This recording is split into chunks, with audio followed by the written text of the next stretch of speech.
Halo, akhirnya aku bisa ngevlog lagi. Kali ini aku mau sharing, ya, alhamdulillah di bulan Mei kemarin aku sudah mengalami atau melakukan ya dua VBAC atau dua vaginal birth after cesarean. Jadi persalinan normal kedua setelah sesar di persalinan pertama.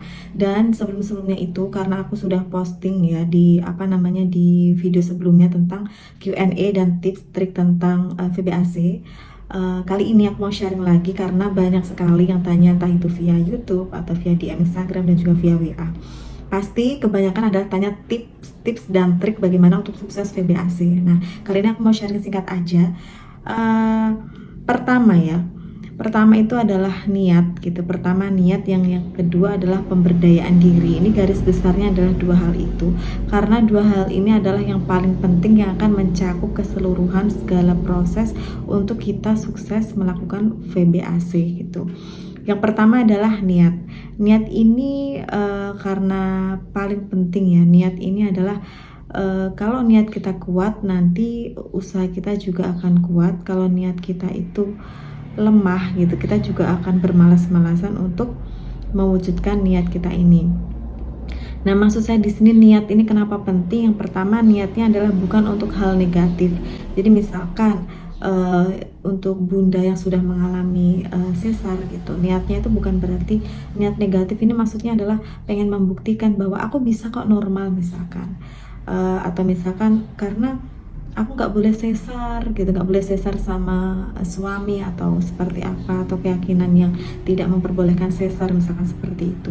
Padahal kalau kita melahirkan secara sesar pun ya tetap kita adalah seorang ibu gitu. Itu adalah sebuah proses yang bisa saja memang harus dilakukan demi keselamatan ibu dan bayi. Jadi sebenarnya tidak ada yang negatif kalau kita, tidak ada stigma negatif kalau kita melahirkan secara sesar. Itu harus dibenahi di bagian niat ini.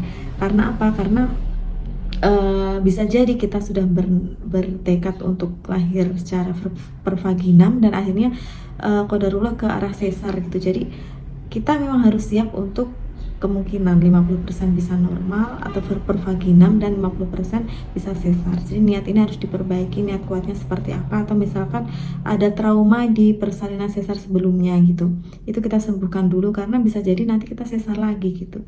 Jadi niat di sini itu kita pengen normal, pengen pervaginam nggak apa-apa, tapi harus diantisipasi dengan jika nanti harus sesar lagi itu nggak apa-apa. Oke, kemudian poin kedua dari dua kunci ya, kunci sukses VBAC. Yang pertama tadi niat, yang kedua yaitu pemberdayaan diri. Pemberdayaan diri ini adalah segala hal yang harus kita lakukan untuk membarengi agar niat atau tujuan di awal kita tadi tercapai, yaitu pengen sukses VBAC kan, kayak gitu ya.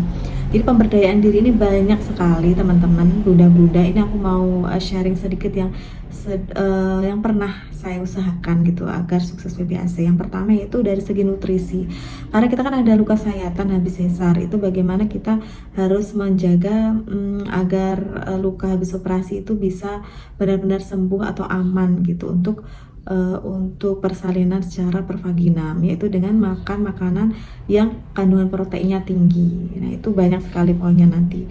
Kemudian ini garis besarnya dulu ya. Kemudian yang kedua yaitu kita belajar gak hanya percaya pada mitos gitu. Kadang kan ada mitos orang hamil nggak boleh ini, nggak boleh minum ini, nggak boleh makan ini, atau nggak boleh tidur jam segini dan lain sebagainya. Itu kita harus belajar secara teori ilmiahnya seperti apa. Jadi jangan percaya tentang mitos atau kata orang zaman dulu, itu harus kita pelajari benar-benar. Dan bukan hanya kita belajar, nggak hanya percaya mitos, itu bukan hanya itu, tapi kita juga belajar tentang proses kehamilan.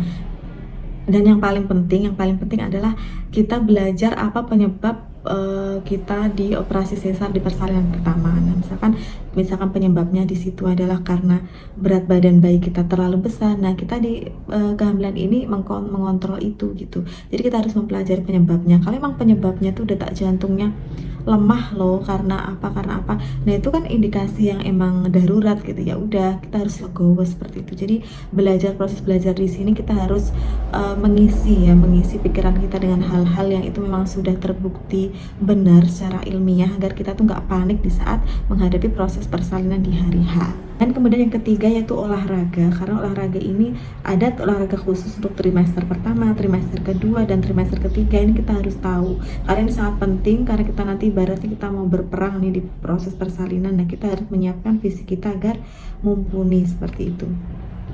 Kemudian kita juga harus mencari provider atau siapa yang akan menolong persalinan kita. Ini menurut saya sangat-sangat berpengaruh. Kalau kitanya sudah pede, kitanya sudah menyiapkan diri, tapi ternyata kita dibantu oleh tenaga kesehatan yang membantu persalinan kita itu tidak pro pervaginam atau langsung diarahkan ke sesar, dikit-dikit diarahkan ke sesar, ya itu sama aja. Karena di saat kita mengalami kontraksi itu kan kita sudah pikiran udah nggak 100% ya, kita kayak kita butuh bantuan orang lain, dan kalau orang yang membantu atau mendampingi kita itu tidak mendukung apa yang kita mau, ya akan bubar semuanya. Jadi harus dipastikan itu. Dan dari segi spiritual ini penting banget doa.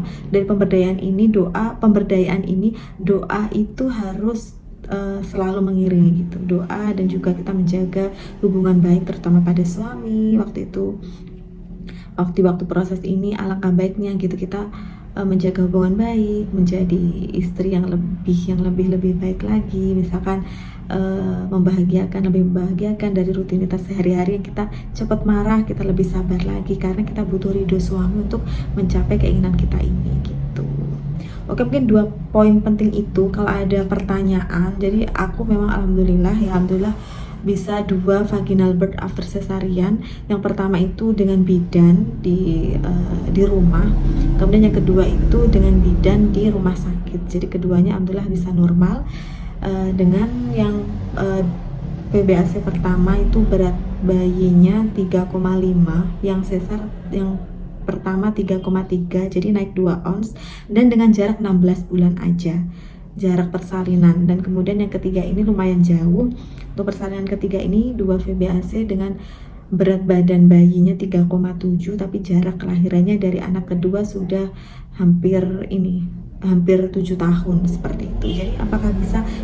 Kuncinya yang pertama niat yang benar, yang kuat, dan yang kedua adalah pemberdayaan diri untuk mengiringi niat kita agar tercapai. Kalau ada semua pertanyaan bisa banget di drop di bawah, nanti aku jawab di video selanjutnya. Semoga bermanfaat.